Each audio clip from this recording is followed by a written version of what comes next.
The Sega Game Gear. Every year, it seems like a new game gets translated for it.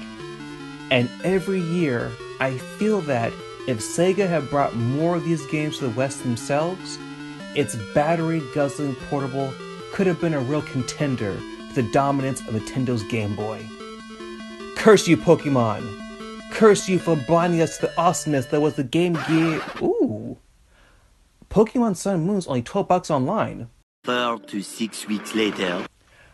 Oh man, that was a good game. Alright, what was I saying now? Oh right, new translated Game Gear game.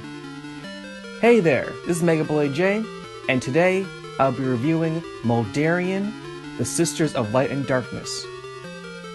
Moldorian is a turn-based JRPG for the Game Gear and was published by Sega on October of 1994 in Japan. Like almost every RPG, you play as a young adult in a quiet village. This year's model is called Navarre. Despite the cool-sounding name, he's like a major wimp. The fact that he's the son of the town hero only makes things worse. So much so that everyone in town, including his little sister, thinks that he's a weakling and completely worthless. The only one that has any faith in him is his girlfriend Maria. She believes in him so much that she managed to make it to a nearby monster-infested area and accidentally lost her bag. All so you can go get it for her and prove to the town that you're not a total loser. Best girlfriend ever. Which, of course, means she gets kidnapped. Now, this is the point in the game where the hero will usually grow a pair and springs into action to save the one they love. But nope, not our hero. He spends the next few days depressed, crying in bed, and probably eating ice cream. He does this so much that his dad has to go out and save his girlfriend for him. It takes him also disappearing for Navarre to finally man up, head out into the world to find them both. Personally, I think he went out to buy more ice cream and his family just locked him out of the house. Whatever gets the plot going, I guess. Speaking of, the story is actually pretty good. It's your basic rescue the person you love story, but it did have some plot twists that kept me interested and wanted to see how things would play out. I consider myself to be pretty experienced at playing RPGs, but this game's combat system was so different that I was forced to read the game's manual.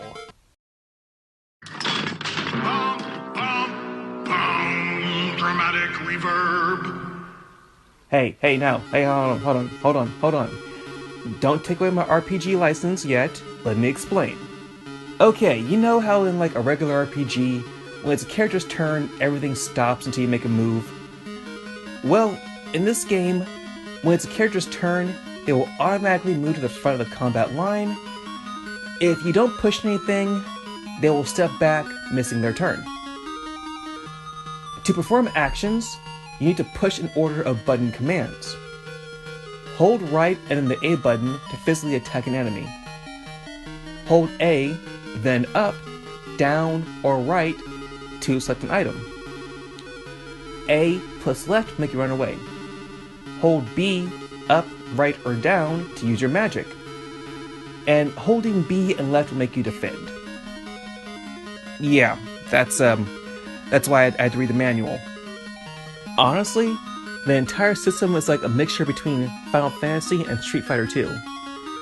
I've got to admit, this system is very unique, and it confused the heck out of me at first.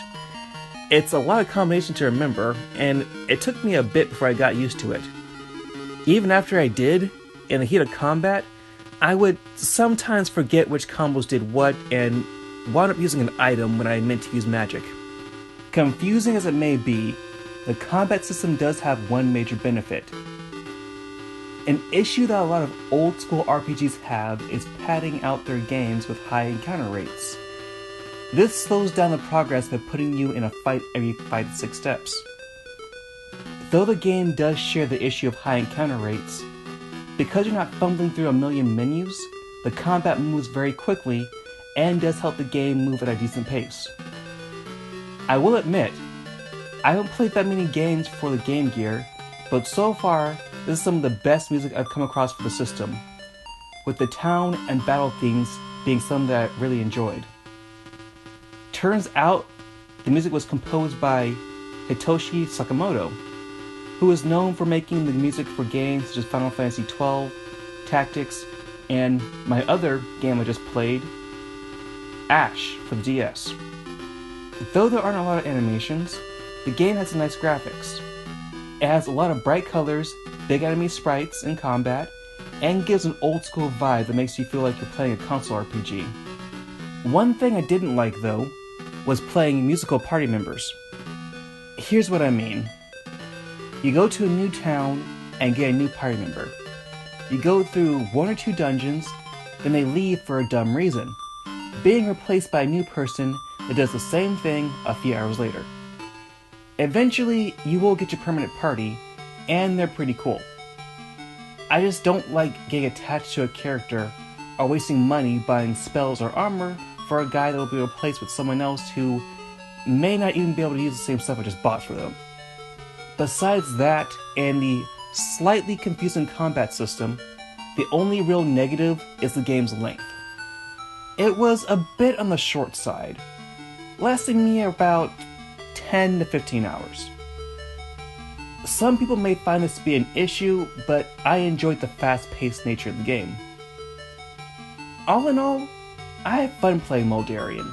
It had very good graphics, enjoyable music, an interesting story, and a unique combat system. This is another example of a game that should have came over to the West. It would have been a great addition to the Game Gear's small RPG library, and I recommend anyone who likes the genre to give it a try. This game was only released in Japan, but there is an English patch available online. If you want to own a physical copy, they go for about $15 to $30 online. This is Mega Blade J. If you enjoyed the review, like and subscribe, and a bit of advice.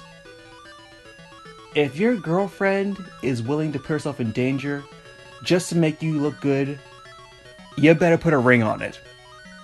See you next mission. Bye.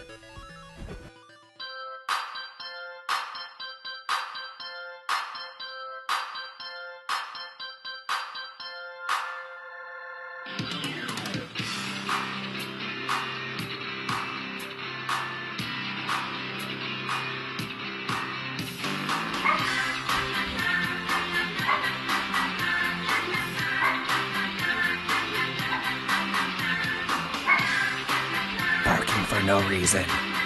They are barking for no reason at all. Confusing as it may be, the combat system does have one major benefit.